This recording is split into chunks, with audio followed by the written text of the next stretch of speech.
This morning on BRN, credit card debtors are chasing rewards. Joining me now to help break it all down, Ted Rossman is with Bankrate. Ted, always great to see you. Thanks for joining us on the program this morning. Good to be here. Thank you.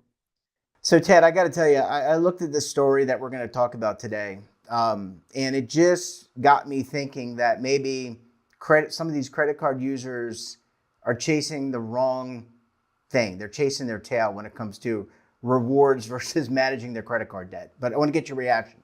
That's absolutely right. Yeah, credit card rewards are great if you're avoiding interest. That's the key. Our survey found that 72% of people with credit card debt are pursuing rewards. The reason that's a mistake is the average credit card charges about 20%. And a typical rewards payout is often something like 1 or 2 or 3% cash back or airline miles. And maybe you get a little better than that in certain categories with the right cards, but your overall blended return is probably around 2%. So great if you're paying in full and avoiding interest, not great if you're paying 20% or more for the privilege.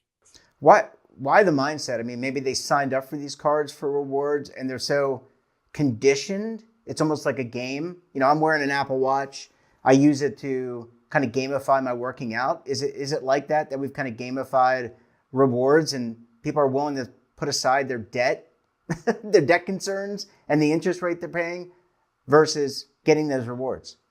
It's probably two things. One is just this siren song of rewards and everybody wanting something for free. And it's great to get cash back and it's great to get free trips. And as I said, though, it's not free if you're paying a hefty amount of interest. So that's a mistake people make. The other thing is maybe they have the best intentions that they're going to pay it off and then something pops up. And look, no shame. I mean, a lot of people have credit card debt for practical reasons. 44% of cardholders carry debt from month to month.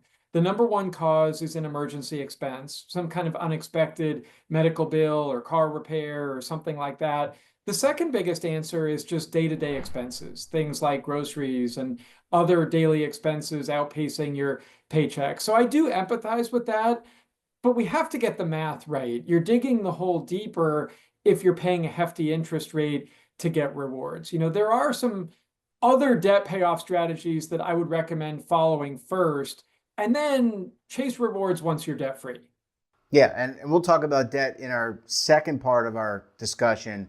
But I want to go back. The rewards from, you know, I used to have a United, I still have the United card, but I don't really fly often. And I would get rewards. But a lot of these rewards, Ted, they have a shelf life. I mean, they're not sitting on the books. They're a liability on the balance sheet, theoretically, for the company, whether it's an airline, whether it's buying groceries or gasoline, right? So there's usually a shelf life. So that kind of compounds, in my mind at least, if I'm right, that compounds the problem because you're getting something that really you can't cash it in for cash. It's not tangible. It's going to go away if you don't use it or lose it. I agree. There's sort of two layers to this as well. One is just outright expiration dates, which sometimes exist. Certain airline and hotel programs, those points and miles will expire sometimes if you don't use them in a year or two. The bigger problem, which affects everybody, is devaluation. We see this even on cash back cards where inflation cuts into the value. The longer you sit on your rewards, the less they're worth. It directly happens in the travel world where sometimes it's 25,000 miles this year, let's say, to get a free flight. And then maybe next year they change the program and now it's 30,000 or 35, or same thing with hotels. These are currencies basically, and the providers do play with the value. And sadly, it's not usually in the consumer's favor. Usually there are these kind of devaluation steps that just make it harder to get a free trip. So not to say that they're not valuable because there is real value in these programs, but you don't want to hoard rewards. That's another mistake that people make. It's better to earn and burn strategically. You want to actually use these. It's not like your 401k. You don't want to amass like millions and millions of points. You want to actually use them periodically when it makes sense. Yeah, Ted, you ever see the movie Up in the Air with George Yeah, Clooney? I love that one. So you just got me thinking about, remember he was trying to maximize his per diem that he was getting every day. He was on the road 350 or 300 or 360 or 355 or 365 days, and he got the million miles. But at the end of the day, he looked back, and I think he had the character at least had some some pause. Ted, is there a financial literacy component to this? Because I feel like, forgetting the debt for a second, I'm just talking about the value of something, because you made the comment about currency. There are some countries that don't float their currency. Whole nother issue. Maybe that's a tariff conversation, perhaps. But is this part of a broader financial literacy conversation? And by the way, Ted, it's April is Financial Literacy Month. That's a really important topic. I really wish this was taught more in schools and at home, and it's uncomfortable for a lot of people to talk about money, but we do need to normalize that and get that out there. Yeah, there is potentially a financial literacy component if you don't realize. Maybe a lot of people don't even know what their credit card rate is, and the average is 20%, but a lot of people are paying even more than that. So you really need to get a handle on this. Part of why it's so important is credit card debt is likely your highest cost debt by a wide margin.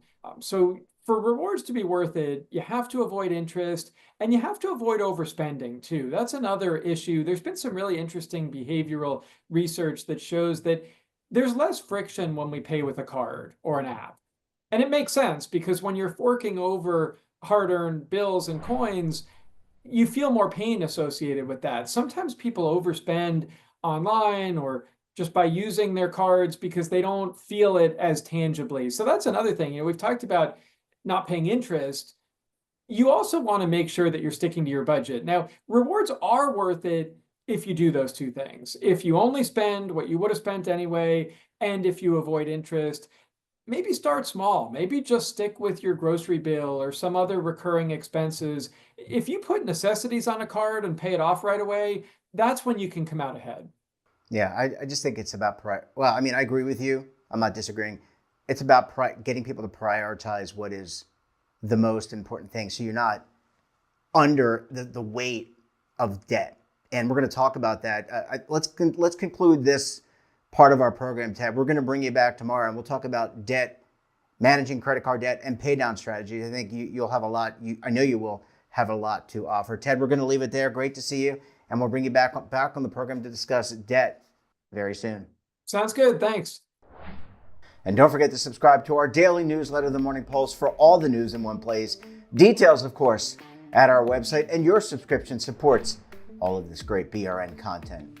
And we're back again tomorrow for another edition of BRN. Until then, I'm Jeff Snyder. Stay safe, keep on saving, and don't forget, roll with the changes.